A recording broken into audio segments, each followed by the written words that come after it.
اسلام میں اللہ تعالیٰ بہت زیادہ رحم فرمانے والے ہیں اور سچی توبہ کرنے والے کی توبہ قبول فرماتے ہیں، لیکن قرآن و حدیث میں کچھ ایسے حالات بتائے گئے ہیں جن میں توبہ قبول نہیں ہوتی یا بہت خطرناک ہو جاتی ہے۔ نمبر 1، موت سامنے آ جانے کے بعد جب انسان آخری سانسوں میں ہو اور یقین ہو جائے کہ اب موت آ گئی ہے، پھر توبہ کرے تو وہ قبول نہیں ہوتی۔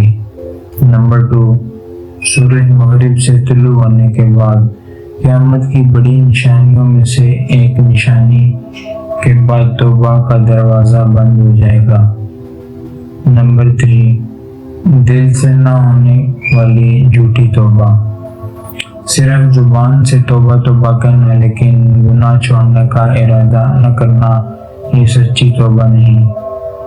نمبر 4، لوگوں کے حقوق کھا کر واپس نہ کرنا۔ اگر کسی کا مال، حق یا عزت چھینی ہو تو صرف اللہ سے معافی کافی نہیں، بندے کا حق واپس کرنا یا معافی مانگنا بھی ضروری ہے۔ نمبر 5، تکبر اور ضد کے ساتھ گناہ پر قائم رہنا۔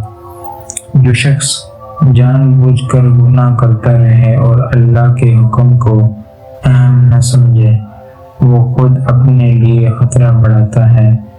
لیکن یاد رکھیں، جب تک انسان زندہ ہے اور دل سے سچی ندامت کے ساتھ گناہ چھوڑنے کا ارادہ کرے، اللہ تعالیٰ توبہ قبول فرما سکتے ہیں۔ قرآن میں اللہ فرماتے ہیں، سورۃ الزمر کی آیت 53 میں فرماتے ہیں، بے شک اللہ تعالیٰ تمام گناہ معاف فرما دیتا ہے۔